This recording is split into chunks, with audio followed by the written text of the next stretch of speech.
చేయట్లేదు. పుషప్ చేసినా ఆమోదించే పరిస్థితులు అవతల పార్టీ వాళ్ళకి ఉండవు. ఒకటి రెండు సలహాలు చెప్పచ్చు కానీ మొత్తం అకామిడేట్ చేసే పరిస్థితి కనపడదు. అయితే ఎంపీ సీట్లు అనేవి ప్రధానంగా 25 కాబట్టి 25లో 3 జనసేనకి ఇస్తే మిగిలిన 22 ఉన్నాయి.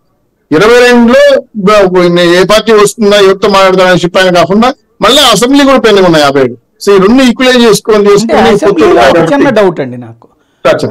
భారతీయ జనతా పార్టీ బలమైన స్థానాలు ఆల్రెడీ జనసేన తెలుగుదేశం పంచుకునే, గతంలో పోటీ చేసిన స్థానాల్లో సగం దాకా పనిచేసుకున్నాయి, ఆల్రెడీ గెలిచిన స్థానాలు కూడా.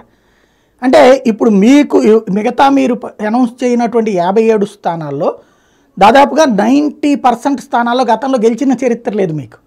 అంటే మీరు గెలవని సీట్లు బీజేపీకి ఇవ్వడానికి ప్రిపేర్ చేస్తున్నారా?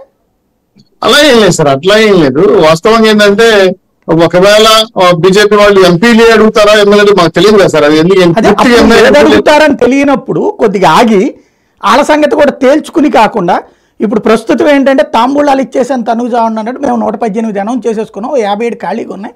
మీరు వచ్చేటది 57లో మేమైతే ఒకసారి గెలిచినయో లేకపోతే అసలు ఎప్పుడు గెలవనటువంటియో ఉన్నాయి, అవి మీకు ఏమైనా కావాలంటే ఇస్తాం అంటే ఇంకా వాళ్ళు వచ్చి ఏం చేయాలి? మీరే గెలవడంతో వాళ్ళు వచ్చి ఏం చేయాలి? లేదు సాయి గారు, ఆల్రెడీ ఈ లిస్ట్ ప్రకటించే ముందు కూడా పవన్ కళ్యాణ్ గారు వాళ్ళ ఎవరో పెద్దలతో మాట్లాడినట్టు వాళ్ళు చెప్పినట్టు. పవన్ కళ్యాణ్ ఏ పెద్దలతో మాట్లాడలేదు, ఎందుకంటే భారతీయ జనతా పార్టీలో ఎవరు పెద్దోళ్ళు అమిత్ షా తప్పించి ఇంకెవరు మాట్లాడారు తప్పించి అట్లా మాట్లాడుంటే ఈ పార్టీకి ఒక పెద్ద లెటర్ కూడా వచ్చి ఉండేది, వీళ్ళతో మాట్లాడే జరుగుతుంది అన్నట్టు. 99 సీట్లు అనౌన్స్ చేసేటప్పుడు ఓపెన్ గా చెప్పారు, మాట్లాడి మాట్లాడలేదని చెప్పారు, మాట్లాడతామని చెప్పారు. బీజేపీ ఆశీస్సులతో చేస్తున్నామని చెప్పారు. ఆశీస్సులు ఏంటి సార్, నేను కూడా ఇట్ట అంట, అది కాదు కదా లెక్క. చూడండి పవన్ కళ్యాణ్ గారు ఆశీస్సులతో అని పెళ్లి శుభలేఖలు రాసుకుంటున్నారు.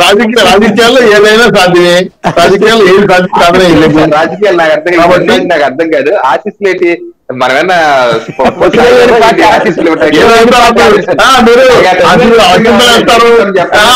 బీజేపీ రచింతలు వేస్తారు, మళ్ళీ పవన్ కళ్యాణ్ తిట్టించుకుందని చెప్పి తిట్లు తింటారు. మాకేం తెలుసు అవన్నీ ఇంటర్నల్ అండర్స్టాండింగ్స్ కదా.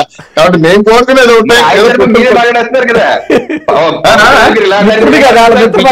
మీరే మాట్లాడతారు, టీడీపీ తరఫున కూడా మీరే మాట్లాడతారు, 3 పార్టీల తరఫున మీరే మాట్లాడతారు. ఏం లేదు, మేమైతే బీజేపీ తరఫున ఖచ్చితంగా తేల్చలేదు.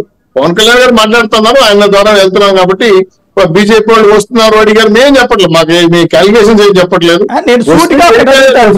సాధారణంగా చంద్రబాబు గారు ఒక్క మాట, చంద్రబాబు గారు లిస్టులు ఎప్పుడు అనౌన్స్ చేసేశారు, ఇదంతా నడిచిపోయింది. బాబు